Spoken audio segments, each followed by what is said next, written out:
as this kind of giant of the entertainment industry, household name. Everybody knew what it was. You guys could probably even guess the colors. It's blue and yellow, right? Like that little ticket logo, all that stuff. Yet, though, when the environment shifted, when things started to change through entertainment, Blockbuster clung to its familiar ways. We're going to sell and share and rent DVDs and VHS movies. But in doing this, we have a single store today in Bend, Oregon. You see, their tragedy wasn't merely a failure to innovate, but it was a failure to remain faithful to their purpose in a changing world. Like Israel in the wilderness, comfort became their idol. Rather than trust what could be done in the wilderness, they stayed loyal to convenience. And when we cling to the comfort of what once worked, instead of trusting a God who calls us forward, we risk missing the new expressions of faithfulness he intends us to form. The wilderness is an unsafe place at the margins where we have the opportunity to discover what is true about ourselves and our community, a place of discovery that oftentimes allows room for radical growth in the kingdom. Another thing that I can tell you about the wilderness, from the life of Jesus, from the story of the Bible, is that it is inevitable. We will all face the wilderness. And it can either be understood as a blessing or as a curse. But it is the place where the Lord tests his people to reveal who they are. And it becomes a place where people can consistently find God. Another part of this story that maybe is easy to gloss over, but that's right in the middle of it, is a figure called the Satan. The accuser, the liar. From Genesis 3 till now, we get kind of small, short stories and interjections here. I think it's 1 Chronicles 21 or 22 talks about the Satan. Genesis 1 and 2 and 3, or excuse me, Genesis 3 does. We see kind of this actor that comes up in the book of Job, and now we see him in the life of Jesus. And across the spectrum of the Bible, this is a figure who is represented as one who accuses, destroys, and enacts death as a mean to control. The reality of this figure also confirms an assumption that the Bible carries, that there's an unseen realm that interacts with our lives for both the purpose of enabling the plan of the Lord and hindering it. There are forces at work that exceed the commonly accepted norm, that all we can see is all that there is. The Bible presents a high view of this interaction and also the integration of the unseen realm with the one we inhabit. What's also apparent in this story is another aspect of the Bible's narrative. Simply put, a testing. This isn't the same as temptation because testing reveals the character to bring about confirmation and redemption. While temptation, on the other hand, serves to ensnare people in habits of destruction and death. Those are the two key differentiating things there. The test reveals character. Temptation is a way to ensnare people to death. Jesus faces the test here, but he's also tempted in it as well. We see in Genesis 22 that Abraham faced a similar test when he was called to offer his son Isaac on the altar. And implicitly in this is always the option to rebel, to turn aside, and to not do what God commands. Israel faced the test in the wilderness, in the promised land, to going to the promised land. You see, the test, though, it isn't intended to destroy the person, but it may cause them to lose part of themselves. Simply, the test serves as a process to demonstrate the nature and the character of the one undergoing it. What we see here in this story is that Jesus' feet followed the Spirit to the wilderness, not to question God's faithfulness, but to depend on it. In the silence and in the struggle, he trusted that the Father's plan was good, even when his comfort was stripped away. I believe that Jesus went to the wilderness to demonstrate simply that comfort kills, that radical submission to the Lord empowers us, and that powerlessness is a privilege to those in the kingdom. Jesus faced the test not because he needed to know something about himself, but so that we would know precisely who he is. He is the faithful one, the one who could face the test and pass. And if we are to faithfully answer the call of Jesus to follow me, our feet need to be walking through the wilderness. When is following Jesus led us to a place of discomfort, of faithfulness, or surrender to him? And so let's look today just at these three aspects that Matthew highlights for us this morning. The tempter came to him and said, if you're the Son of God, command these stones to become bread. Okay. We'll read in the gospel accounts that Jesus does miraculously make bread. Okay. This is not outside of his power or control. He can do it, believe it or not. But that's not what's at stake here. You see, Jesus intentionally denied physical comfort while he was here in the wilderness. And Jesus pointed to something much, much bigger than our comfort. Jesus pointed us to what really gives life.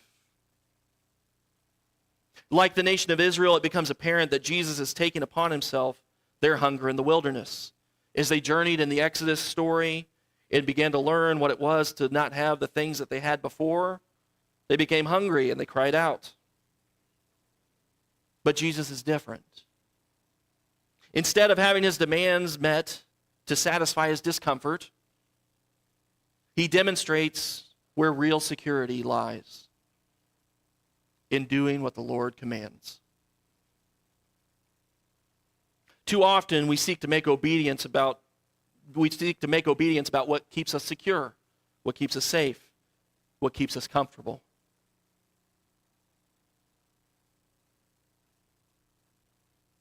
We can dilute the commands and the example of Jesus to oftentimes keep our lives comfortable, secure, and safe.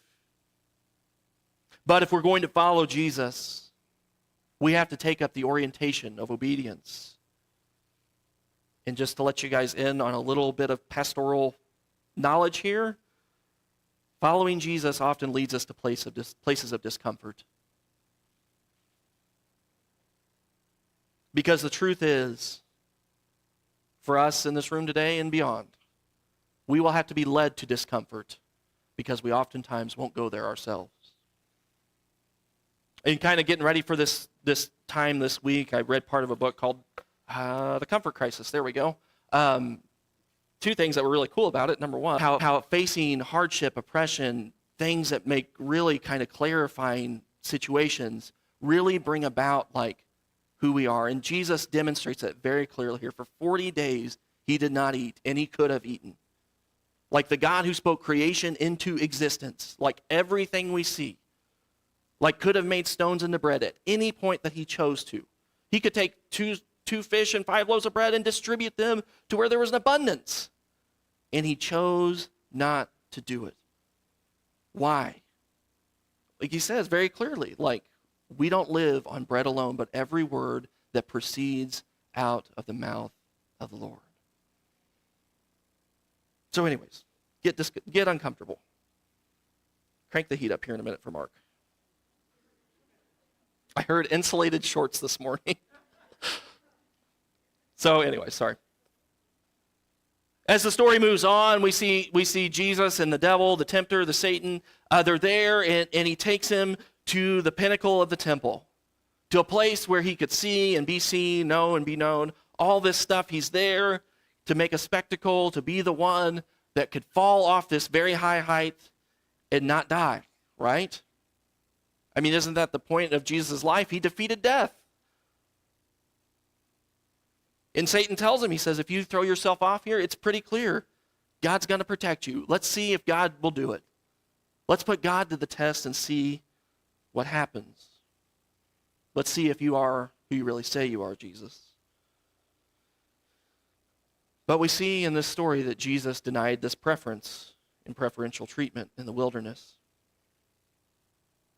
Instead of demanding that the Lord act in a way that would fulfill his desires, Jesus placed himself under the clear, consistent, and I will say this very clearly because this is the contrast, contextualized revelation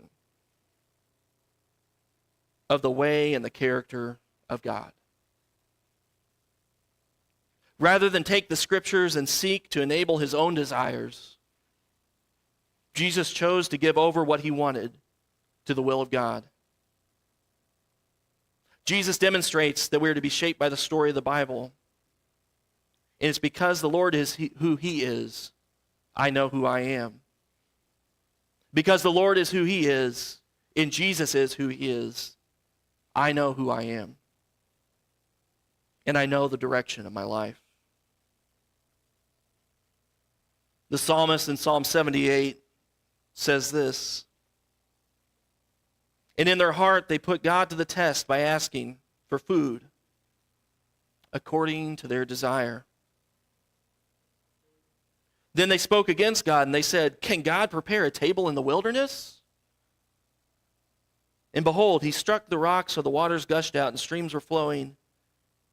Can he give us bread also?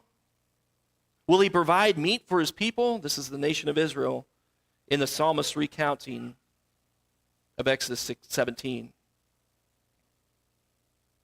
Therefore the Lord heard and was full of wrath, and a fire was kindled against Jacob, the people of Israel, and anger also mounted against them, because they did not believe in God, and they did not trust in his salvation.